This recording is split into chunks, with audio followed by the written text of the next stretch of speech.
right, hello wine drinking people. Time for more of what I've had to drink yesterday, and always happy to see someone from Portugal. I love vintage port.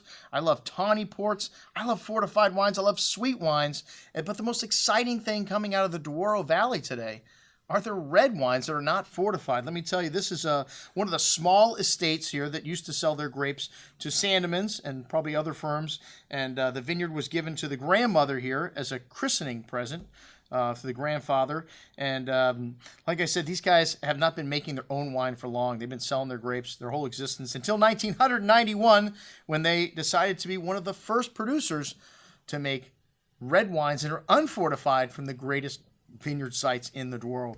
And those grapes had always been reserved for the top fortified wines in the past. Well, this entry-level wine from Quinta del Rosa is 40% Touriga Nacional, 30% Tinto Roriz, 30% Touriga Franca, and traditional port grapes, but, you know, there could be up to 100 different grapes in this wine.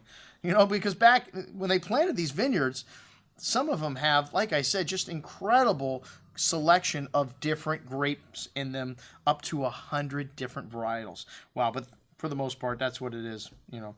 And anyways, this wine has got that typical earthiness you get from wines from Portugal. Fresh plowed earth, dark berry fruit, herbs, flowers. Really nice complexity for an entry-level wine at $20. Nice richness on the tongue, too. A lot of dark plum and cherry and currant berry fruit. Nice balance here. Wonderful freshness. A big wine, but even better on the second day, the entry-level wine here for $20. Wow. Really surprising stuff coming out of Portugal today, like the Reserva, which this wine may be the best Portuguese red I have ever had. And the difference here, a little more Touriga Nacional in the blend, and well, the older sections of the vineyard. And they do a little Saunier to make this wine a little more concentrated, to give it a little better color extraction, and they use new wood as well. This wine's got a huge bouquet, that fresh plowed earth, a graphite-like mineral note coming out, espresso, really big and voluminous on the tongue, a host of flowers and herbs, and even more complex on the second day. This is a big wine. I would like to see it in 10 years from now or more, just to finish on it. Incredibly long, black licorice, herbs, flowers, that distinct earthy terroir you get in the wines of the Douro. Just a long layered finish. Most excellent juice at $56. Wow, what an incredible surprise. And then the ports. They still make ports. That's right. They make around 1/3 of the wines at this property are still fortified. And we have the Ruby Lot 601 and 500 milliliters.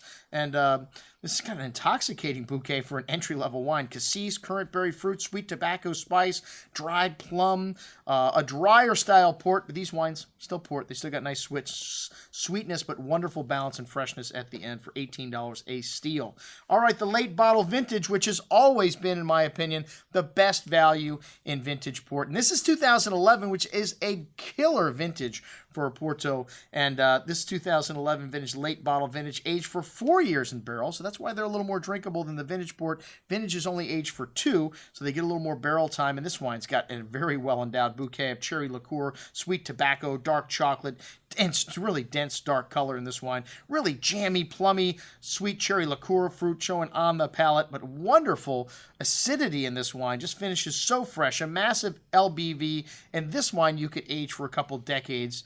One of the best values in the world of port. Excellent juice at $25.50. And then the 10-year Tawny, which I love Tawnies. I love the character that port gets when you age it in wood. It has this lovely nutty kind of dried fruit, dates and raisins, pipe tobacco, orange peel, mandarin orange. Really lovely complexity and richness on the tongue. Some that walnuts and raisins and brown Christmas cake spike coming through on the finish, along with that orange mandarin notes. Really excellent balance, and a wonderful introduction to Tawny at $30. All right, the vintage port from 2012, and this is a very good year. Not as good as 2011, a little lighter, a little more forward, a little more ready to drink. And most port houses do not do back-to-back vintages, but they just felt that this was such a good vintage.